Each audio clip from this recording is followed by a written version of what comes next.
ভিডিওটি junior homeopathic চিকিৎসক বন্ধুদের দেখানোর জন্য এবং শেখানোর জন্য।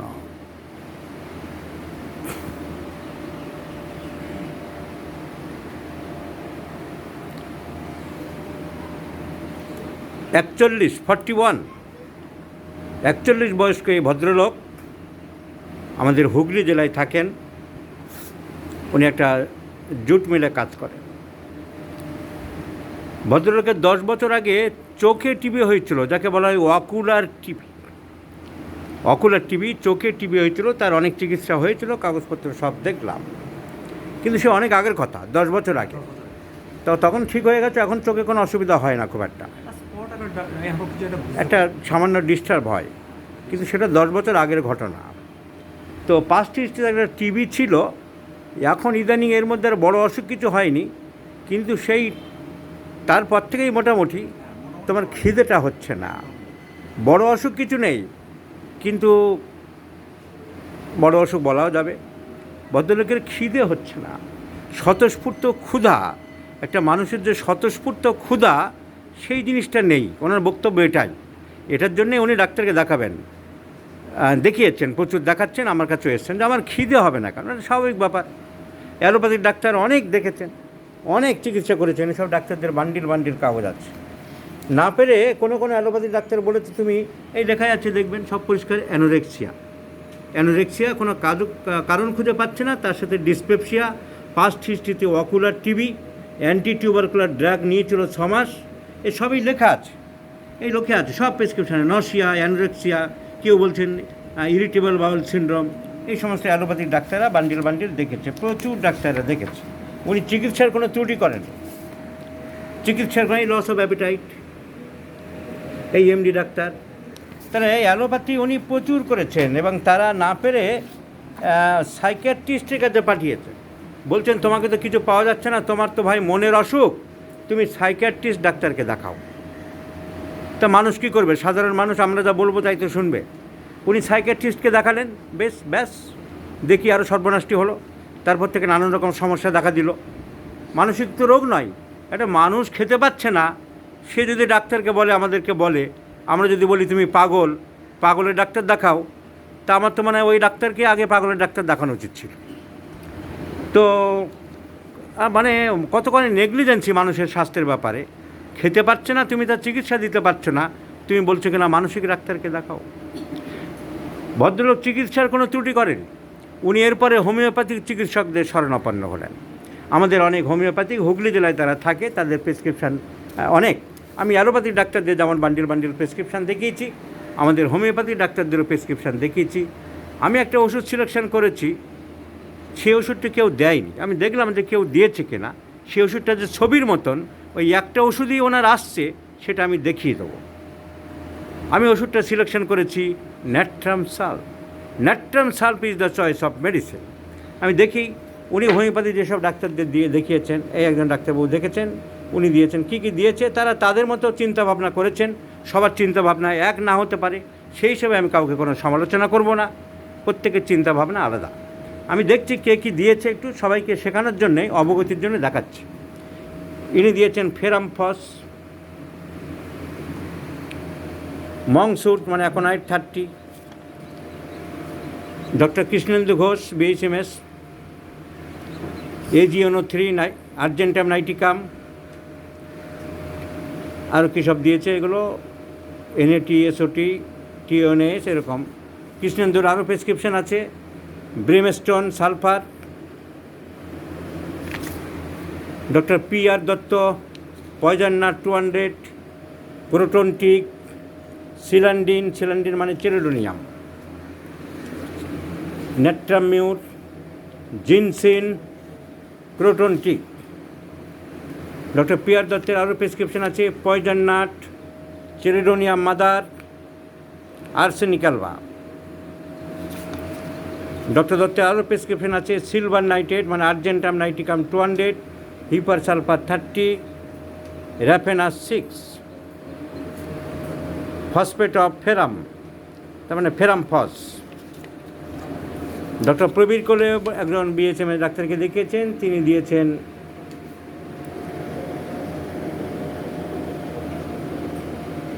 লিউটিকাম, ক্যালিফস। ডক্টর বিপি মণ্ডল একজন উনি অনেক ডাক্তার দেখিয়েছেন। ডক্টর বিপি মণ্ডল দিয়েছেন অ্যানাকার্ডিয়াম, অ্যানিমন মানে পালচেটিলা, ইগনেশিয়া, থুজা, পরপর, সিঙ্কোনা, 4-5টা ওষুধ একসাথেই চলেছে। কোনটা কখন চলবে সে সমস্ত লেখাও আছে। তাহলে দেখা যাচ্ছে ভদ্রলোক অ্যালোপ্যাথি হোমিওপ্যাথির চিকিৎসার কোনো ত্রুটি করেননি। অ্যালোপ্যাথি ডাক্তাররা দেখেছেন, তাদের ওষুধপত্র দিয়েছেন, কেউ কেউ বলেছে মানসিক রোগ বিশেষজ্ঞের কাছে যান।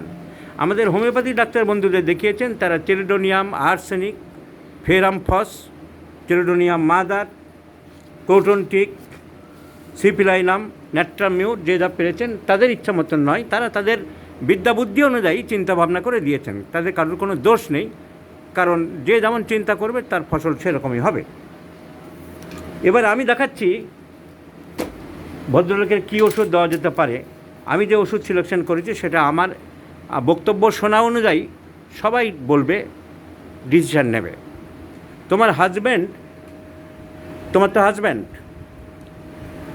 কথাবার্তা বলে, হাসি খুশি খুব ভাব থাকে না, এই রোগের ব্যাপারটা নিয়ে এখন মনমারা হয়ে বাড়িতে চুপচাপ থাকে, সবসময় যেন চিন্তা করে আমার কি হবে, এই রোগটা নিয়েই ভাবে। ওর মধ্যে হাসি খুশি ইদানিং তুমি দেখছো না। The facial expression indicates the man is sad, indifferent, melancholic. Natrum সালফের একটা মেন সিমটম তার মানসিক বিষাদ, অবসাদ। সব কিছু নিয়ে, রোগ নিয়ে হোক, সব কিছু নিয়েই হোক, রোগ অনেকের থাকে, কিন্তু সবাই কি বিষিয়ে যায়? আনন্দ সিনেমা যারা দেখেছে তাদের মনে আছে অমিতাভ বচ্চন ক্যান্সার নিয়েও হাসির গান গেয়ে গিয়ে বেড়াতো। সুতরাং মানুষ ভ্যারি করে, কিন্তু ওর মধ্যে আমি এখন তাকালেও সবাই দেখতে পাবে একটা নিরানন্দ ভাব চলছে। তাহলে এই স্যাডনেস, ডিপ্রেশান, ইনডিফারেন্ট মানসিক লক্ষণটি ন্যাট্রাম সালফের একটা মেন লক্ষণ। পেটের মধ্যে ভুটভাট শব্দ হয় বলেছ, মেন সমস্যা তো আমার খিদে হচ্ছে না, কিন্তু আমি হোমিওপ্যাথি ডাক্তার, আমাকে ওষুধ দিতে গেলে কিছু সিমটম লাগবে। মানসিক লক্ষণ যেটা আমি দেখলাম সেটা আমার অভিজ্ঞতা, আমি দেখে নিলাম। এটা তুমি বলোনি, ওই জন্য আসোনি। এটা আমার ওষুধ সিলেকশন করতে লাগবে, আমি দেখলাম। এবং এটা তো ঘটনা, তোমার কিছু ভালো লাগে না, তুমি মনমারা হয়ে পড়ে আছো, সবসময় একটা আতঙ্ক উদ্বেগের মধ্যে রয়েছে, টেনশান। এখন তোমার বন্ধুবান্ধব, হাসি খুশি, গান বাজনা, এই সমস্ত কিছুই ভালো লাগে না, তো ঘটনা এটা ঠিক। সো ইনডিফারেন্স হয়ে গেল। পেটের মধ্যে হুটহাট করে শব্দ হয়, অ্যাবডোমিনাল গার্গলিং, রাম্বলিং সাউন্ড। পেটের মধ্যে rumbling gargling sound is a characteristic symptom of gambogia, calcarea phos, natrum sulph, et cetera. So rumbling gargling sound in the abdomen. ওর পায়খানা বা স্টুল, মল সবসময় পাতলা বা সেমি সলিড। ও বলছে আমি জীবনে হার্ড স্টুল কাকে বলে খুব একটা কিছু দেখিনি। নাইট্রিক অ্যাসিড, ন্যাট্রাম সালফ, এই কথা বলেছো? কী বলেছো বলো? পায়খানাটা প্রায় পাতলা হয়। সো ডায়রিক টেন্ডেন্সি ন্যাট্রাম সালফের একটা মেইন সিমটম। সলিড স্টুল হয় না, পায়খানাটা লুজ টাইপের, এবং সকালের দিকেই পায়খানার বেগটা বেশি হয় ন্যাট্রাম সালফের। তোমার কোন সময় পায়খানার বেগটা বেশি হয়? আমি বানিয়ে তোমাকে বলতে বলছি না তো। সকালের দিকে পায়খানার বেগ বেশি হয়। Morning diarrhoea, urging of stool aggravates in the morning with rumbling gargling sound. পেটের মধ্যে হড় গড় করে শব্দ হয়। আচ্ছা, সকালে ঘুম থেকে উঠলেই বা সঙ্গে সঙ্গে পায়খানা পেয়ে যায় না? তুমি একটু দেরি করতে পারো, গল্প করো, তারপরে পায়খানা যাও। ঘুম থেকে ওঠার পরে পায়খানা পেয়ে যায়। Can not late, Bryonia sulphur, natrum sulph, Bryonia sulphur, natrum sulph. তাহলে সবই তো লেখা আছে বইয়ে, সবই তো লেখা আছে। ন্যাট্রাম সালফের সিমটম সব ছবি। তো ছবি দেখে যদি আমরা না চিনতে পারি, পাতার পর পাতা প্রেসক্রিপশান একটার পর একটা করে চলেছি, একটার পর একটা ওষুধ পাল্টিয়ে চলেছি, তাহলে হোমিওপ্যাথির চিকিৎসা আমরা কেন করছি? আত্মজিজ্ঞাসার দরকার আছে না? মানুষগুলো একটার পর একটা ডাক্তারের কাছে যাচ্ছে, উপকার পাচ্ছে না, আবার ডাক্তার চেঞ্জ করতে হচ্ছে, আবার ডাক্তার খুঁজে বেড়াতে হচ্ছে কেন? এই রোগী তো ন্যাট্রাম সালফের গল্প বলছে, এই রোগী তো পরিষ্কার বলছে, ডাক্তারবাবু নিজেই বলছে, আমাকে তো ওষুধ সিলেকশন করতে হচ্ছে না।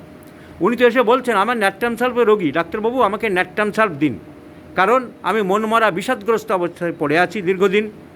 আমার সকালে ঘুম থেকে উঠলেই পায়খানা পাই, আমি পায়খানা লাগলে, মলত্যাগের বেগ লাগলে দেরি করতে পারি না, আমার মলত্যাগের আগে পেটের মধ্যে ভুটভাট শব্দ হয়। এই কথাগুলো তো উনি নিজেই বলছেন। আর কি বলছেন? গান বাজনা আগে পছন্দ করতো বা শুনতো, এখন ইদানিং একদম ভালো লাগে না, গান বাজনা পছন্দ করো না একদম। এখন আর মানে ওগুলো ভালোই লাগছে না, মনে আনতেই aversion to music, natrum sulph, natrum carb, sepia, sabina, aconite, graphites. So aversion to music, কিছুই ভালো লাগে না, জীবন একটা দুর্বিষহ হয়ে পড়েছে। So total anorexia or loss of appetite is the guiding symptom, is the main symptom or the chief complaint of the patient. But to eradicate the symptom, to cure the patient, to heal up his complaints, our main symptoms are mental symptoms and physical generals. Mental symptoms, number 1, melancholic, sad, indifferent or taciturn, সব কিছু natrum sulph cover করছে। পেটের ভিতরে হুটহাট শব্দ, সকালে ঘুম থেকে উঠলে দেরি করতে পারে না মলত্যাগের জন্য, এবং সব সময় তার সফট স্টুল, নরম স্টুল, কনস্টিপেশনের কোনো ভাব নেই। এগুলো সব ন্যাট্রাম সাল্ভ কভার করছে। So natrum sulph is the choice of remedy. ইদানিং পায়ে খুব ব্যথা হচ্ছে বললে কামড়ায় ছটপট করো, দেখবো হেয়ারিং গাইডিংসে আমি এক্সট্রিমিটি বের করে দেখলাম এই সিমটমটা কী বলছে। See the Hering guidings. এবারে হেয়ারিং গাইডিং যদি আমি খুললাম, অনেক বই খোলা যায়, আমি সামনে হেয়ারিং গাইডিংস খুলেছি, রোগী যা বলছে তা হুবহু আছে কিনা একবার দেখে নিচ্ছি। Mental, depressed, irritability aggravates in the morning, sadness, lively musics, dislike to speak, কথাবার্তা বলতে তার খুব একটা পছন্দ নেই, ভালো লাগে না। স্টুল and rectum, morning diarrhoea on rising, sudden urging, gushing accompanied with mass flatulence, sudden urging for stool scanty, at times slimy, bloody, offensive odor, এসব আছে। আর একটা সিমটম বলছিল একটা ভিতরে কাঁপুনি ভাব হচ্ছে শরীরের মধ্যে, ইন্টারনাল ট্রেমলিং। আর একটা সিমটম উনি বললেন যে শরীরের মধ্যে একটা কাঁপুনি অনুভব হচ্ছে। দেখা যাক হেয়ারিং গাইডিংস কী বলছে। Natrum sulph, hearing guidings, nerves, trembling of the whole body, trembling of the hands on waking and when writing. Extremities, pain in limbs, compels frequent change in position. হাতে পায়ে ব্যথা হচ্ছে, পায়ের দিকে ব্যথা হচ্ছে, সবসময় পজিশন চেঞ্জ করতে হচ্ছে। So considering all the symptoms, considering the totality of the patient, considering the mental aspect of the patient, the mental symptoms, sad, melancholic, indifferent, taciturn, physical general, diarrheic, cannot let for pass the stool in the morning as soon as the patient gets up from the bed, internal trembling, cramping pain in the extremities, aversion to milk, all symptoms go in favor of natram salve. And natram salve is only the choice of medicine. I am very much sorry that my past 10 homeopathic physicians, no one didn't prescribe natram salve. Well, the patient is talking himself about, well, doctor, I am a natram salve patient. তোমাকে অসংখ্য ধন্যবাদ, তুমি সুস্থ হয়ে যাবে। তুমি দেখলে 1 ঘন্টা খেটে খুঁটে আমি তোমার ওষুধ সিলেকশন করলাম, আর তোমার কেসটা আমি অন্যান্য ডাক্তারদের শেখানোর জন্য তোমাদের পারমিশন নিয়ে ভিডিও নিলাম। তোমাদেরকে অসংখ্য ধন্যবাদ জানাই।